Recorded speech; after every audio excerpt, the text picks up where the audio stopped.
todavía probablemente en algún momento se sienta tentado por tratar de sentarse también en el Palacio de Gobierno. Y hoy es candidato número 2 al Senado. Por eso conversamos con él, porque ya estamos en las últimas horas. ¿Qué tal, ingeniero? ¿Cómo estás? ¿Cómo te va? Muy buenos días, Oscar. Muy buenos días a toda la teleaudiencia. Muchas Perdón por gracias. la introducción, pero hoy ya me mando a la gente, tiene que recordar eso. No podéis poner, Oscar, porque depende de Gina. ¿Verdad? Porque si podéis poner, hemos mandado a la gente, y acá la gente ya no te acuerda, ¿Verdad? Y poná, vea. Porque el Poder Ejecutivo tiene, cierto, la responsabilidad de administrar, pero no es ñoño. El gobierno es ejercido por los tres poderes. Sí, señor. El poder jurisdiccional, que es la justicia, el poder legislativo, que legisla y controla, y el poder ejecutivo, que, como dice su nombre, ¿verdad?, es el que ejecuta, administra, lleva adelante las políticas públicas. Así que me parece excelente este proceso de educación. Ponerla ya marandumila ya de gente. ¿Verdad? Ayuda a memoria nomás también, porque todo el peso parece que el presidente es el que va a resolver todo. Antes más hoy, como diría Arturo, hoy pa. Y nosotros sabemos que un trabajo, la República está allí en el Congreso donde ustedes a priori ni orejota vejina, ¿verdad? Porque candidato número 2 por el Partido Colorado. ¿Y por qué digo a priori? Porque es muy probable que si el candidato colorado resulta ganador de las elecciones del domingo, el señor Castiglioni sea el ministro de Relaciones Exteriores, el canciller de la República. Eso ya está, digamos, asumido si ocurre lo de la victoria electoral. Bueno, yo le agradecí muchísimo a nuestro futuro presidente, el compañero Marito Audo, que tuvo el honor de antes inclusive de las elecciones, de dar a conocer de su intención de nominarme canciller de la República en su futuro gobierno, así que... Vaya, ingeniero, ¿qué te dijo en concreto? Me dijo que vamos a tener grandes desafíos durante nuestro gobierno. La renegociación del Tratado de Itaipú, la negociación de los grandes acuerdos de Yacyretá, la consolidación del proceso de inserción del Paraguay, tanto regional, hemisférica como mundialmente, y que eso teníamos que hacer con una política patriótica y conducida primero por él como gobernante, ¿verdad?, y segundo por un canciller que tenga el carácter y el patriotismo, y que él confiaba en ese sentido en mí como una persona que iba a cuidar con él de los intereses nacionales. Y yo con mucho gusto he aceptado el desafío. Si se diese de esa manera, si el pueblo nos favorece y realmente se confirman las encuestas y le dan la victoria a Mario Audo Benítez y él me nomina canciller, yo con mucho gusto voy a servir a nuestra nación con todo patriotismo, como siempre lo he hecho, con espíritu de servicio, defendiendo los derechos del Paraguay desde esa secretaría.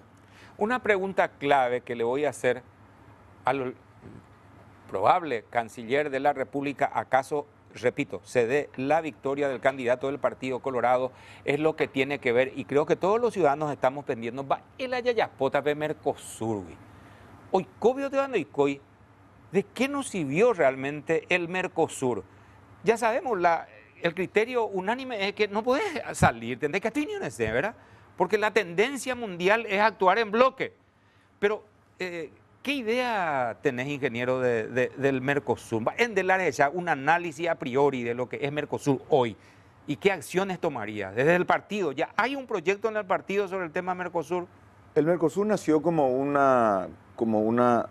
bloque que quería integrar a las economías profundamente, ¿verdad?, en el tiempo, en principio, de 4 países: Paraguay, Brasil, Argentina y Uruguay.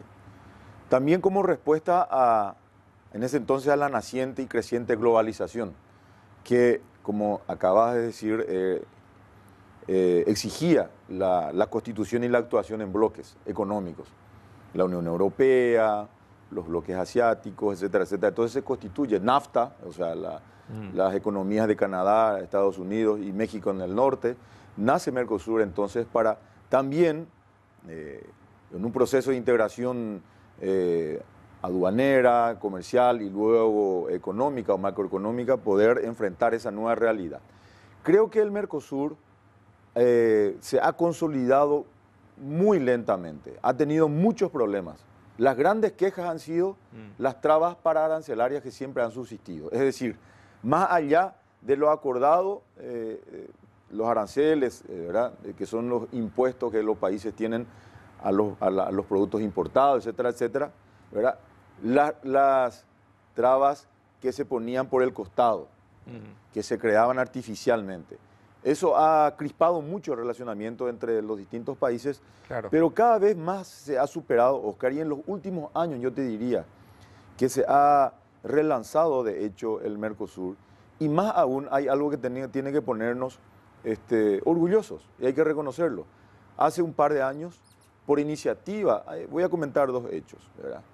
Por iniciativa de Paraguay, desde el punto de vista de la defensa de las libertades públicas y la democracia, Paraguay lidera un proceso de censura al régimen del presidente Nicolás Maduro, que ha atravesado todo tipo de vallas respecto a los lineamientos democráticos que tenemos todos, ¿verdad?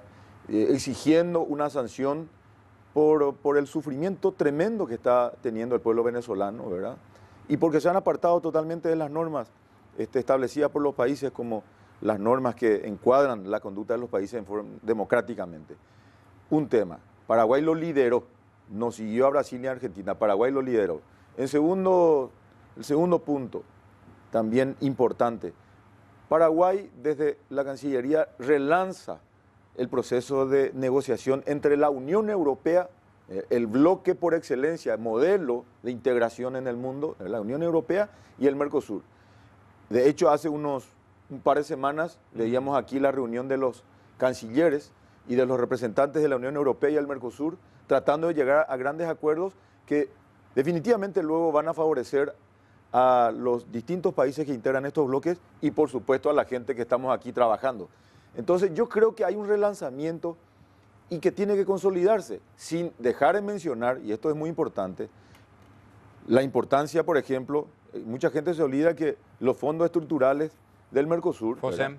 el FOSEM, permitió la construcción de la primera línea de 500 kV, ¿verdad? Que vino de Itaipú a Asunción, ¿verdad? Que con eso prácticamente hemos solucionado un problema enorme de transferencia de Itaipú hasta Asunción.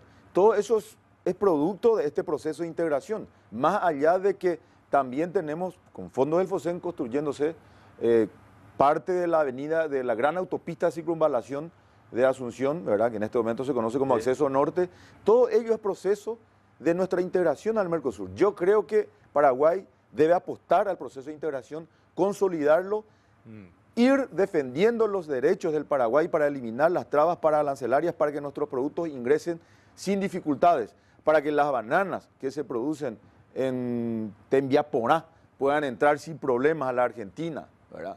Para que nuestros tomates producidos en Paraguarí, en la zona Acaay o en San Roque González puedan comercializarse sin problemas con el contrabando, con el ingreso indebido de los productos, ¿verdad? de otros países, es decir, cuidando de los intereses, haciendo que se respeten las reglas, pero apostando al proceso de integración. Y bilateralismo, ingeniero, porque apuntamos mucho al multilateralismo, ¿verdad? Pero digo, en los países vecinos que pueden construir un relacionamiento y fluido comercio, lo hacen vía bilateralismo. ¿Cuál es tu opinión respecto a que Paraguay tenga que encarar definitivamente una política frontal para establecer ese tipo de relaciones con otros países? Yo estoy absolutamente convencido del multilateralismo para una situación, para nuestra situación geopolítica y las condiciones que tiene el Paraguay.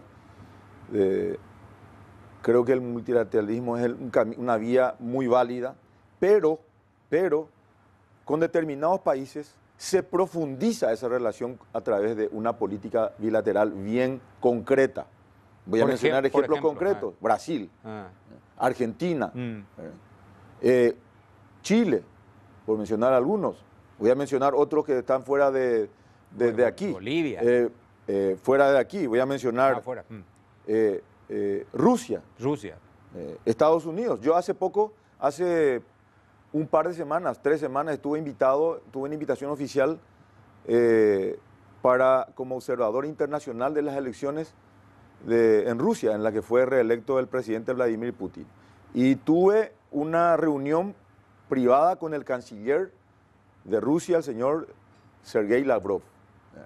Yo no sé si lo sabes, Oscar, y si nuestros compatriotas lo saben, pero con ningún país del mundo Paraguay tiene un superávit comercial como el que lo tiene con Rusia. Casi 600 millones de dólares de superávit.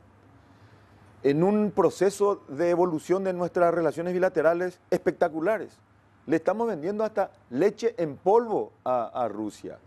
Por lo tanto, tenemos que profundizar nuestro relacionamiento en una política bilateral, ¿verdad?, que apunte a la consolidación de estas relaciones desde todo punto de vista, pero estoy hablando de un país que históricamente que no ha tenido relaciones prácticamente con nosotros, a no ser desde a principios de este siglo, del siglo pasado, del siglo XX, cuando vinieron, cuando les acogimos a los refugiados, a los exiliados, etcétera, etcétera. Pero un ejemplo concreto que estoy dando, lo importante que es acometer a una relación bilateral firme y fuerte, robusta, con países como lo que he mencionado, Brasil, Argentina, Bolivia, Uruguay, Chile, nuestro entorno, los Estados Unidos de América, una potencia geopolítica indudable, Rusia, Alemania, gran amigo del Paraguay, Japón. Entonces estoy hablando de países con los que tenemos que fortalecer bilateralmente. China. China, no, Taiwán. No, China, Taiwán está, pero China. China continental, que es nosotros no tenemos relaciones diplomáticas con ellos, pero sí tenemos un intenso comercio. Por absolutamente. Nosotros, los productos paraguayos llegan muchísimo a China continental, llegan probablemente a través de empresas ¿Qué se haría con China en la hipótesis de un gobierno colorado y un canciller colorado como el ingeniero Castiglioni? China es un desafío, y sabemos la cuestión política con Taiwán, ¿verdad? Pero ¿cómo se analizaría eso? Nosotros tenemos, antes que nada, quiero mencionar nuestro gran relacionamiento con Taiwán, claro, que es un relacionamiento basado, Oscar, y esto es muy importante porque por la seriedad que le da a los países esta lealtad, no a una persona en un país ni a un gobierno determinado, sino a unos principios, ¿verdad? Nosotros, el basamento de nuestro relacionamiento con Taiwán es el de que conjugamos el mismo verbo en cuanto a la defensa de la democracia, de las libertades públicas, etcétera, etcétera, ¿verdad? Siempre ha sido así. Cuando ellos perdieron su banca en las Naciones Unidas, Paraguay, con un gran sentido de lealtad, ¿verdad?, continuó su relacionamiento con Taiwán. Hasta ahora, cada vez mejor nuestro relacionamiento. No obstante, yo creo que existen modelos, y voy a mencionar un acuerdo que Panamá había firmado con China continental, que bajo una determinada figura, ¿verdad?, creaba ciertas, diríamos, instituciones que permitían la agilización enorme del comercio, de